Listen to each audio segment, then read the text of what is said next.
Today we're taking a look at Men in Black the Game, released by Gigawatt Studios and Gremlin Interactive in 1997 on the PlayStation 1. And no, you didn't just lose the game. Why not? Because 2008 is calling. It wants its stupid joke back. Like most games I've reviewed, I came across this for a couple of bucks in an op shop, but surprisingly, this game and I actually have history. I never owned it, but I did rent it out of the local video shop once when, they actually existed. It was only a 2-day rent back then too, so I never got to fully play it. In fact, I never even got past the first level, but I'll get to that doozy in a second. This game has you playing as either James Edwards, who was played by Will Smith, Agent K, who was Tommy Lee Jones, and Agent L, played by Linda Ferrantino. Why I'm telling you their real names, I really don't know. It's not like the real voice actors are actually used. Talking about the movie though, like all terrible movie tie-ins, this doesn't follow the plot at all. The first mission is based around the start of the film somewhat, where you play pre-Men in Black Agent J, checking out an apartment, but from there, you're sent to various places around the world to do Men in Black related activities, like checking out a mine in the Amazon that is supposedly full of aliens. The whole game plays out a lot like Resident Evil. All the backgrounds are pre-rendered and the player's perspective is always a fixed one, changing from area to area. You have the ability to fight, shoot, interact with the environment, and awkwardly hop around. My favourite part of the gameplay was the exploration aspect and the puzzle solving, although it's quite trial and error sometimes. A lot of the game where there is no combat is played out like a point-and-click adventure. You search for and pick up items that help you progress. Sometimes it's not that apparent as what to do though, which isn't helped by the pages of controls there are. For example, earlier on in the game, you fall into a dumpster and must get out. The use and jump buttons do nothing, and whatever is in your inventory is useless as well. Turns out, you have to kick the side of the dumpster out. Honestly, I only figured that out by using every single combo that was in the instruction booklet. No way did I conceive that you'd literally have to kick your way out. The sides of the dumpster only go to his waist.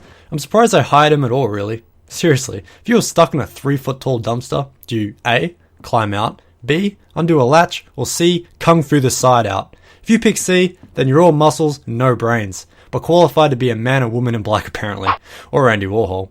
Another crappy example is actually right at the start, just before the dumpster where you go into an apartment. You can faintly hear it beeping, but you quickly forget about that as there are some goons to take out. After you've mastered the horrible fighting and shooting mechanics, which I'll get to in a second, you try to figure out what to do next. If you daddle around for too long, the apartment explodes. This is where it becomes trial and error, as the game doesn't tell you to disarm a bomb, you just have to figure it out. Naturally, on my next try, I decided to bust a cap on those goons and then get the hell out of there. I tried to get out by a window, but I was blown up. So hey, I decided to disarm the bomb, which is luckily easy to find as it glows red in a dark room. If you clip the wire though, guess what? If you guess that it starts raining puppies and rainbows, then unfortunately you're very wrong. No, you blow up. Having a time puzzle at the very start of a game is not a very good way to begin. You might as well be thrown into the deep end of a pool full of sharks with frickin' lasers on their head. After about 10 minutes of this shit, I just looked up a damn guide online. Turns out you have to clip the wire as soon as the circle is complete. Maybe I'm just a big dummy, but geez, not really a good way to introduce me to the game. This was of course the part of the game where my smaller self got stuck when I originally rented it. I had no internet to look up a guide back then, and I was stupider then than I am now. That's just one bad example though, to be fair. It's better in other places like the Arctic Station, where you're basically solving a mystery. That was fun. And creepy.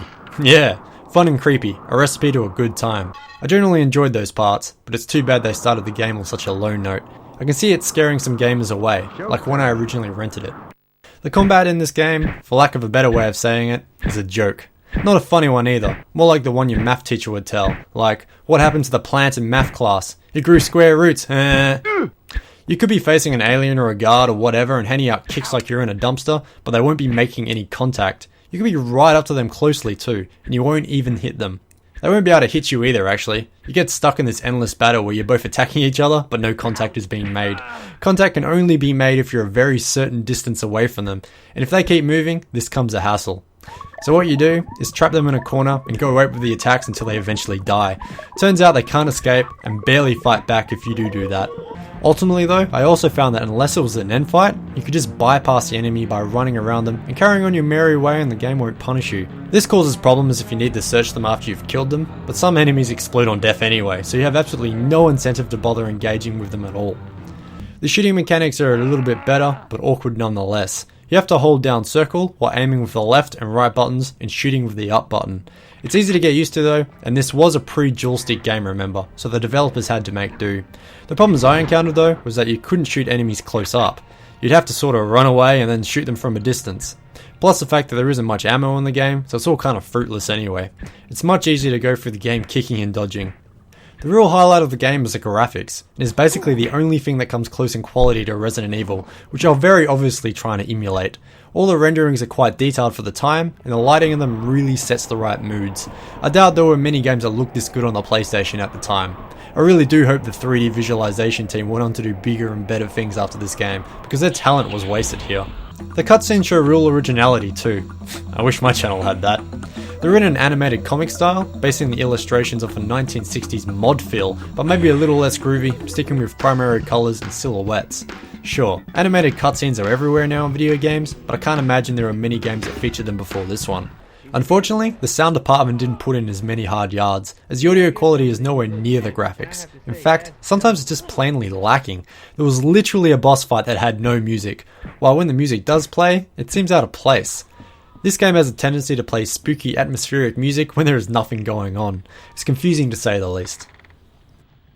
In the end, I played half of this game in one sitting, only to rage quit an hour into my second sitting. I got up to this platforming bit that was borderline impossible and decided to leave it there. In the PC version you can save whenever you want, but only at set points in the PlayStation release. Unfortunately, the developers decided not to put in a save point before that annoying platformer bit. There's actually quite a bit of gameplay before it, so I just lost interest. Oh well, it turns out there's only one level after that mission anyway. It's quite a short game. At the end of the day, my opinion of this game isn't very high. An opinion that hasn't really changed at all since I was 8 or 9 years old. I don't know how the game got that 90% rating sticker on the case. I guess a reviewer must have been neutralized after playing it. Maybe pick this up if you're a die-hard Men in Black fan, but otherwise, just watch the movies. Thanks a million for watching, viewers. It really means a lot. If you'd like to see more, please whack that subscribe button. I release a new video just about every week. I also do that social network thing. I have a Facebook and a newly released Twitter if you'd like to stay updated by those. Also out and about on the internet is my blog. Check that out if you feel like reading my retro related thoughts. Recently I wrote about a recently acquired Sega Game Gear and also the PlayStation 4. Otherwise there is a link to my 2 recent videos, and that's it. Thanks again for watching, and I'll catch you next time.